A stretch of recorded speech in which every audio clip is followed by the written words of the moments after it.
represent your club or just a player that you really like over at Club Vector. The link can be found down below. We also take requests for new names and shirts. My Twitter can be found down below. And if you'd rather get your coins direct rather than roll the dice with FIFA points, head to u7buy.com and at checkout use the code TVM for a discount. The link can be found down below. What is going on, guys? Tim here. Welcome back to a brand new player review and a player that I've been very slowly working my way towards. Now that we have him, we may as well take a look. He may very well feature in my weekend league team as well after the performances that he put in during the review. That's not to say that he is the best card in the world. High attacking work rate, medium defensive, 4-star, 4-star, and about the right height for the position that I'll be playing him in. I decided a cam was probably best because his natural finishing and composure are not great. 82 finishing, 84 composure. He does have a high attacking work rate, like I said, though, so he does have that desire to get in behind, but I believe as a cam works a little bit better.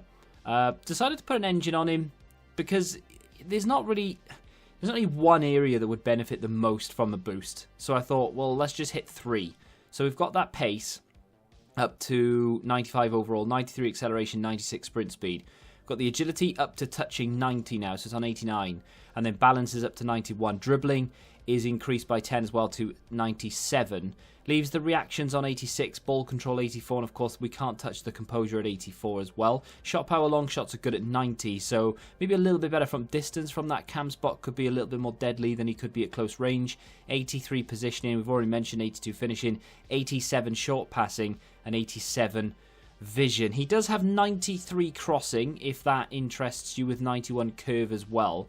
The crossing, for me personally, is irrelevant because he's central, right? But the curve at 91 could be good because he does have 90 long shots, 90 shot power. If we now have 91 curve, there's absolutely no reason why we can't try and hit a few finesse shots.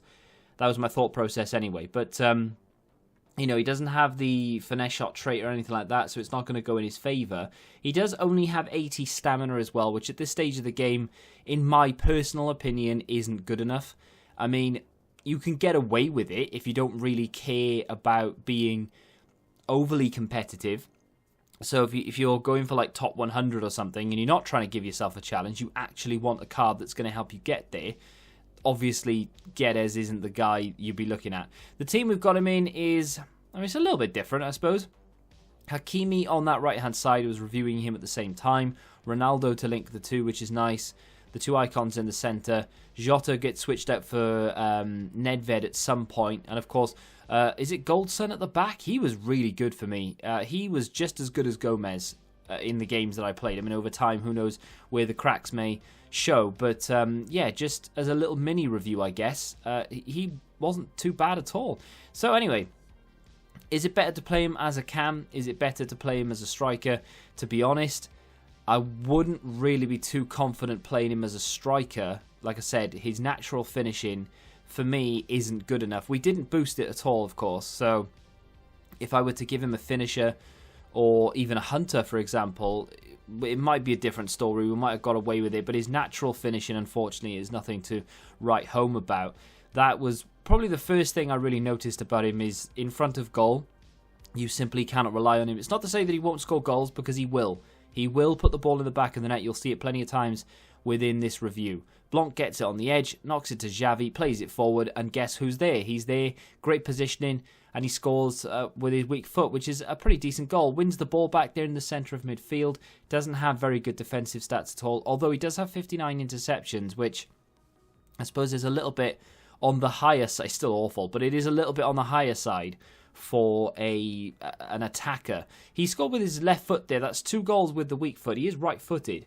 So just to say that his left foot is definitely capable, maybe not as capable as his right foot, but it definitely is capable of scoring goals. I think he scores again here.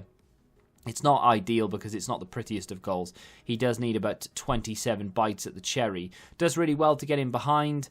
Unfortunately, the ball is nicked away and kicked clear, but it does come back in toward Hakimi, who does well on the edge, plays it into him, and that is a lovely turn, and finally a goal with his right foot.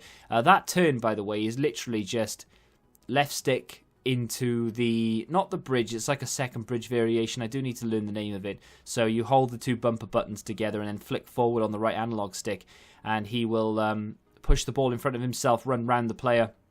Of course, it's not unique to Guedes. Anyone can do it. It's a very effective skill move.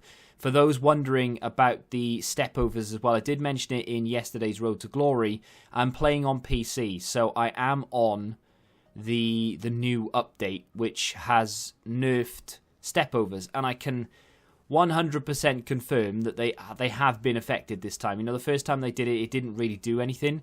There was maybe a slight delay coming out of the animation. Now it feels like you have no stamina when you're doing it. Not every single player will feel as bad as the last, but you know, I'm trying it with the likes of Ronaldo, and in the for the purpose of science, yesterday in the Road to Glory, we went in with my main team in a friendly, and we were looking at Maradona and stuff, and they just felt really slow. It wasn't ideal when doing step overs. You could do them in a straight line, but if you try and exit left or right, it just becomes as if you've got like 12 stamina left or something. Lovely turn from him there, and a good left-footed finish once more, just proving that left foot, right foot does make a blind bit of difference. So far, all we've done is praise him, apart from the natural finishing not being that high. And to be fair, he deserves it. He's actually a very good card. I would not necessarily say that looking at the stats, you'd consider this to be a top-class card, and I wouldn't put it in the top-class category. If I had my choice of playing Player Moments Memphis Depay or Guedes, I would be playing Depay every day of the week.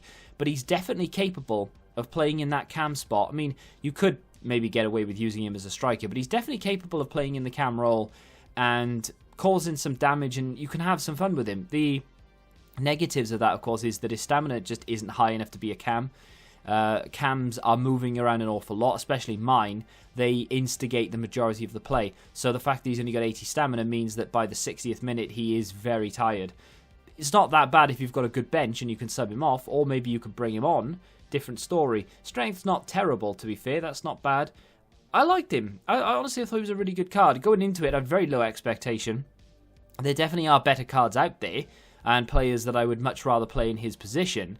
But in terms of I want to try something a little bit different, or I might want to link my Ronaldo to something, he's an option for sure. I'm a big fan of Portuguese cards in FIFA this year. There's a lot of good ones, and to be able to link them all together now, I might do it in Weekend League, you know, a bit of a Portuguese front three or something. But that's just my opinion. I mean, he's not fantastic, but he's definitely usable. I would say worth the grind, to be fair. I've had a lot of fun using him in friendlies. Time will tell whether we do play him in Weekend League or not. But if you have enjoyed this play review, do me a favour and hit that like button. Subscribe to the channel if you're new, and until the next time, goodbye.